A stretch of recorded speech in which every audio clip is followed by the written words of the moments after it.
En el vídeo de hoy vamos a hablar sobre uno de los temas que más preocupa a los consumidores de pescado, es el anisakis, un parásito que podemos encontrar en muchos animales de origen marino y al que le hemos dedicado el vídeo de hoy. Allá vamos. Lo primero de todo es conocer a qué nos enfrentamos. El anisakis es un parásito marino que lo que hace es infectar a mamíferos que viven en el mar.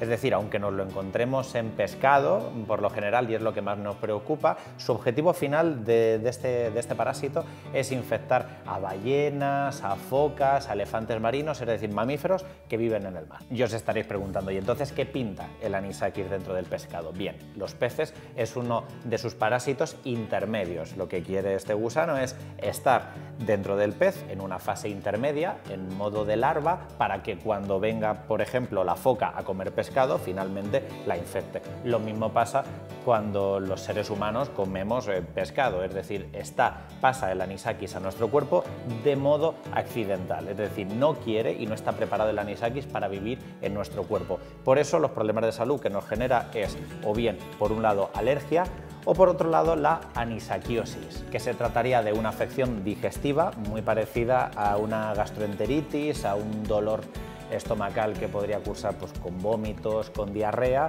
derivado de haber introducido las larvas vivas dentro del pescado a nuestro cuerpo. Uno de los mayores problemas es que en la actualidad está aumentando la cantidad de anisakis que hay en el pescado porque no se están haciendo buenas prácticas. Mucho del pescado que se captura en alta mar y que se ultracongela muchas veces se viscera, es decir, se quitan las vísceras del pescado, que es donde hay mayor concentración del parásito, y se vuelven a echar al mar. Como luego todas esas vísceras se las comen otros peces, está haciendo que cada vez haya más peces con anisakis. Esto no quiere decir que estemos ahora mismo en una situación en la que no sea saludable comer pescado, se puede seguir tomando pescado, pero sí que es cierto que a nivel de salud pública y a nivel medioambiental deberíamos buscar soluciones más prácticas. ¿Qué deberíamos hacer, por tanto? Pues todos aquellos consejos de manipulación que se recogen, por ejemplo, en la guía que tiene Aecosan para prevenir todos los problemas derivados del consumo de pescado con anisakis. De consumo de pescado y también de otros cefalópodos. El pulpo, la sepia o los calamares también pueden llevar anisakis dentro de su composición. Todos estos consejos de manipulación van, por lo tanto, para pescado de mar y también para esos cefalópodos. Los pescados de río, pues obviamente no tienen anisakis porque el anisakis es un parásito marino. Es cierto que hay un poco de duda sobre qué puede pasar con el salmón, porque el salmón, aunque viva la mayor parte de su ciclo vital en el río, en ciertos momentos sale al mar, pero por ejemplo la carpa, el lucio o la trucha serían pescados que están exentos de todo el anisakis que podríamos ver en el pescado marino. La clave para no tener los problemas derivados con el anisakis es matar al estado larvario del parásito, y tenemos dos opciones: o bien mediante el cocinado, es decir, elevando la temperatura, ya sea porque el pescado lo tomamos frito, guisado, cocido, o por el contrario, prevenirlo y matarlo antes de la preparación. Seguro que os suena que muchas veces se dice que hay que congelar previamente el pescado antes de prepararlo, especialmente si es una de las prácticas de riesgo, que ahora explicaremos cuáles son. Pero la congelación, a diferencia de cómo sucede con las bacterias y los virus, que no mata a esos microorganismos, en el caso de la larva, tener una buena congelación sí que va a matar al parásito y por lo tanto va a ser una buena práctica de manipulación. Para que haya una correcta congelación del pescado, debe someterse a 20 grados bajo cero durante al menos 3 días, es decir, 72 horas. ¿Cuál es el problema? Que el congelador que muchas veces tenemos en casa, que suele ser el de 3 estrellas, alcanza como máximo 18 grados centígrados bajo cero, no 20 bajo cero. Es decir, no va a ser suficiente con tenerlo 3 días congelado, sino que tenemos que prolongar el tiempo que está congelado el pescado a una semana, ¿de acuerdo? Si en casa tenemos un congelador de 3 estrellas, congelamos al menos una semana el pescado. Esta pauta de congelación únicamente hay que tenerla en cuenta en aquel pescado que no vayamos a cocinar o que no haya sido congelado previamente. Ejemplo, si vamos al supermercado y ya compramos un filete de pescado que esté congelado, este ya ha sido perfectamente tratado.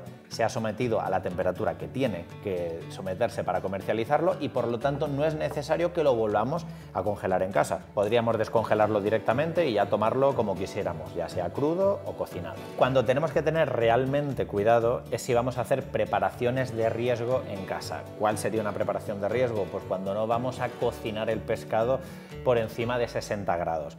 Lo primero, aunque no quieras hacer la práctica de riesgo, preparar por ejemplo pescado al microondas o a la plancha muy crudo no es una buena opción porque no está garantizado que supere los 60 grados. Así que ya sabéis, si no hemos comprado pescado congelado, nos garantizamos y nos preocupamos de cocinarlo bien, no lo hacemos al microondas. ¿Cuáles son las típicas prácticas de riesgo? Aquellas que implican utilizar pescado fresco, no previamente congelado, y en casa vamos a hacer una manipulación que no es de cocinado, como puede ser un boquerón en vinagre o tomarlo crudo, ya sea en formato sushi, un sashimi o cualquier derivado que tenga el pescado sin cocinar. En estas preparaciones no se va a superar la temperatura de 60 grados y aquí siempre es imprescindible congelar el pescado en casa o bien comprarlo ya previamente congelado dentro del supermercado. ¿Qué quiere decir esto? Que si tú quieres hacer, por ejemplo, en casa un sashimi de salmón, o bien compras el salmón fresco y lo congelas, o bien compras salmón congelado previamente. Yéndonos al ejemplo de los boquerones en vinagre. Si queréis preparar boquerones en vinagre en casa, los tenéis que congelar previamente, o bien las 72 horas a 20 grados o la semana a 18 grados bajo cero si no tenéis un supercongelador en casa. Todo esto es lo que sucede en casa, pero también hay que cumplirlo de manera obligatoria en restaurantes. Ahora mismo la legislación obliga a que si un restaurante está ofreciendo, ya sea productos en vinagre que no han sido cocinados o pescado crudo, tienen obligatoriamente que congelar el pescado correctamente y también informar al consumidor de ello. Seguramente os suena haber visto alguna vez una carta que te dice, si están ofreciendo esto dentro del restaurante, que han congelado todo el pescado previamente antes de hacer, por ejemplo, sashimi.